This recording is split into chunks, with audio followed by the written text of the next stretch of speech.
Olá, estamos de volta com o Religare Conhecimento e Religião. Nós estamos conversando hoje sobre espiritualidade, liderança. O nosso convidado, Wanderley Soella. Bem, Wanderley, você falava exatamente no final do bloco, não é? O quanto que você assumiu aspectos do perfil assim, mais antropológico da espiritualidade, não é? E eu gostaria muito de saber como é que foi o seu contato com as pessoas do mundo organizacional e como é que elas receberam, não é? Porque a gente sabe de muitos trabalhos que existem sobre esse tema, como você reforçou, né? Mais na Europa, nos Estados Unidos, né? Aqui no Brasil nós temos também alguns trabalhos. Como é que foi essa relação? Como é que foi a recepção, né, da sua pesquisa? Nós escolhemos 12 pessoas, claro, e não foi assim, numa canetada, a gente definiu, um ia puxando o outro, e os relacionamentos, né, o network foi ajudando. Claro que via meu conhecimento de algumas pessoas pela Fundação Dom Cabral, então nós conseguimos chegar a pessoas. Então a escolha foi líderes sêniores, então não era gente jovem. Nós escolhemos pessoas já experimentadas na estrada mesmo, né, da liderança e do mundo executivo, em diferentes lugares, até nos Estados Unidos, que a gente fez entrevista por Skype, mas diversos aqui em São Paulo, Belo Horizonte, enfim, em outros lugares, homens e mulheres, para a gente, e a gente percebeu, assim, primeiro, uma aceitação muito boa. Inclusive, no momento que eu dizia, olha, a gente precisa gravar um trabalho de doutorado, etc. Explicava, não, fique à vontade, você pode usar isso se você quiser. E teve gente que deu sugestão até para a gente fazer podcasts e colocar pedaços do que eles falaram e tal, foi muito interessante. E aí o surpreendente é exatamente quando nós trazemos a temática. Porque nas perguntas que nós usamos como uma estrutura guia, né, da nossa conversa, eu difícil, não perguntei sobre se eles o que sabiam de espiritualidade, por exemplo. O que a gente perguntava, sim. Sim, esse termo você então não usou com eles. Não. Então a gente perguntava, nós íamos por temas que nos levasse a essa direção de alguma forma. Por exemplo, como que você, nesse papel de liderança, enfrentou ao longo dessa jornada de 20, 30, 40 anos, as crises? Onde que você encontrava inspiração para levar adiante um projeto no momento que não era nada claro, etc, etc. Como que era o relacionamento com as pessoas com quem você convivia, etc. Então, a última pergunta, sim, quando nós chegávamos a determinado momento e nós falávamos, você é uma pessoa de fé? Por quê? Porque a palavra fé foi a única que nós usamos com essa conotação religiosa, porque depois nossa parte teórica trouxe muito essa dimensão. Eu trabalhei o tema da espiritualidade muito a partir da noção de fé. E fé, aí nós vamos ter que entender depois também, né, toda a explicação que é uma definição do Paul Tillich, que eu me encantei por ela e falei, aqui está uma coisa que pode falar para todo mundo. Que ele diz assim, que é o estar possuído por aquilo que nos toca incondicionalmente. Isso é a fé. Anotei isso aqui, inclusive.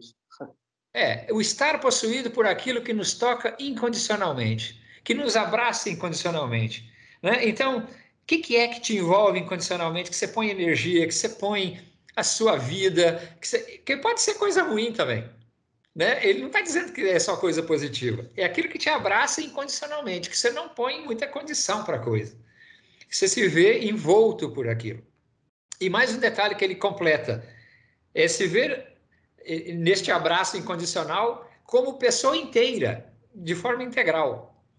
E isso é fundamental para entendermos, então, a dimensão da espiritualidade que está nas pessoas, que está ao alcance das pessoas. Como já dizia o nosso amigo querido que morreu há pouco tempo, né, Dom Pedro Casaldáliga, que a espiritualidade é o mais profundo de qualquer ser humano, né? A sua busca, o seu desejo por algo mais profundo, de continuidade, de dar sentido para as experiências, a alegria, como você contagia o outro, a mística que te orienta. E isso é que E isso está nas pessoas, isso é do ser humano. Às vezes está ali escondidinho, está calado, está, né, meio que vestido com outra roupa, né? E entre as respostas a essa pergunta, alguma te chamou assim mais atenção? Olha, uma experiência que me chamou muita atenção, eu estava com um executivo, não vou citar nomes até por respeito, Sim, né, sim, claro. mas um executivo famoso, conhecido em nível nacional, em São Paulo, sujeito que você tem dificuldade quase para marcar na agenda, né, porque ele é muito ocupado. E estou lá no grande centro empresarial de São Paulo, né, e ele me atende e até avisou assim, ó, daqui meia hora eu tenho outro compromisso, etc e tal. E aí quando eu fiz essa pergunta, ser um homem de fé, aí ele falou assim, peraí que nunca ninguém me fez essa pergunta. Eu nunca respondi sobre esse assunto. Eu tenho que pensar um pouquinho. E depois ele elabora aquilo. E o nosso tempo de meia hora passou também de meia hora. E quando eu Sim. saí de lá, desci, entrei no táxi, me despedi dele, enfim, fui embora. Ele me ligou. É coisa assim, também impensada naquele momento. Me Sim. ligou dizendo assim: muito obrigado pela conversa que você teve comigo. Aí eu até brinquei, assim, mas não fui eu que conversei com você, né? Você que conversou comigo, né? Então, assim, aqui tem alguma coisa. E isso me fez concluir que ouvi de outro, né? Por exemplo, que me chamou muita atenção, que ele disse assim, muito emocionado, ele falou: eu tenho referências importantes na minha vida como executivo, como líder, etc. Mas vou te dizer uma coisa: nós não temos no nosso ambiente de negócios muito espaço para esse tipo de reflexão. Nós carregamos isso, mas não falamos, não expressamos, não temos como compartilhar esse tipo de coisa. Isso podia ser diferente, né? Uhum. Então, o outro dizendo assim, é a forma como eu, cada dia, quando eu vou para o trabalho, eu nunca vou pelo mesmo caminho, porque eu entendo que tem coisa nova toda hora para você descobrir. Então, assim, cara, aqui tem alguma coisa que informa essas pessoas a realizarem o que realizam, né? E em nenhum momento, Vanderlei, você quis saber sobre práticas religiosas nas organizações, ou mesmo as Não, práticas religiosas dessas pessoas. não. Alguns deles têm claramente práticas religiosas e já falam, assim, abertamente, inclusive eles te dão mais cancha para você entrar em outros assuntos. Mas eu fiz questão também de não mesclar a ideia de a espiritualidade da liderança com a espiritualidade nas organizações, porque aí sim tem muita coisa Sim. produzida também, tem muitas práticas. Eu conheço empresas que têm práticas assim, por exemplo, primeiro gesto do dia, na rede de supermercados, toda a rede começa com uma oração da manhã. Esteja quem estiver lá dentro do supermercado, se acredita ou não, tem o som do supermercado começa. Formação das suas equipes e tal. Isso é um jeito. E a gente não está discutindo aqui que isso é bacana, se não é, enfim. Mas não era por Sim, esse veio. sim. Eu não poderia deixar de concluir a nossa conversa sem deixar você falar sobre o símbolo que você usa, né? Você fala da cruz do líder, né? Você É. usa esse símbolo, né? Metáfora também, né? E a gente podia, então, talvez terminar a nossa conversa, né? Para você explicar para nós aí sobre a escolha desse símbolo para expressar o papel da espiritualidade na liderança, no exercício da liderança. A fundamentação teórica toda da tese, eu trabalho num tripé. Imanência, e aí todo mundo da liderança no dia a dia, que eu faço essa comparação. A transcendência, que é essa capacidade de profundidade, de ir além daquilo tudo que a gente faz no cotidiano. Então, usando uma terminologia que o Leonardo Boff usa, a imanência tem a ver com o saber, que a gente dá conta, maneja, domina. A transcendência tem a ver com o não saber, que você não domina, que está além disso, mas que você busca.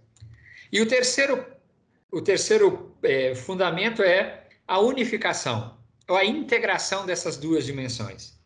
Leonardo Boff vai usar o termo transparência, que une imanência e transcendência para não ficar polarizado. Eu uso a expressão unificação de vida ou integração para mostrar que é possível que uma perpasse a outra, e é necessário, porque senão a gente perde uma ou perde a outra, ou nega uma ou nega a outra. E aí usamos a ideia da cruz, porque a ideia da cruz, ela traz essa dimensão, esses aspectos de ser algo que eleva, mas com a... Desculpa. Algo que eleva, mas que ao mesmo tempo está enraizada no chão da realidade. Ao mesmo tempo que ela é algo que eleva, ela é algo que cria conexão. Então, a ideia do braço na horizontal e do vertical, então essa coisa do ascensional, da conexão, do sentido que se cruza. Então, nós vamos trabalhando isso muito, essa relação do finito, do infinito, do momentâneo e do eterno. E a gente tenta conjugar isso nas experiências, desde a dúvida, a coragem, a utopia, a esperança, o sentido. Porque, no final das contas, a experiência espiritual é a gente dar sentido às experiências que realizamos. É isso que é a proposta da cruz. Sim. Olha, uma pena o nosso tempo ter acabado, né? Tinha muita coisa que eu ainda queria conversar com você, outros aspectos que você trabalha, né? A questão da compaixão, gratuidade, espiritualidade Ubuntu, mas enfim, vamos ter que deixar isso para uma outra vez, Vanderlei. Obrigado por você ter participado aqui com a gente. Obrigado a você, foi um prazer. O Religar é um projeto de extensão do Programa de Pós-Graduação em Ciências da Religião da PUC Minas. Você pode saber das nossas atividades acessando o nosso site, que está em pucminas.br/ppgcr. O Religar de hoje fica por aqui, um abraço muito cordial e até a próxima semana com um novo Religar, Conhecimento e Religião. Até lá!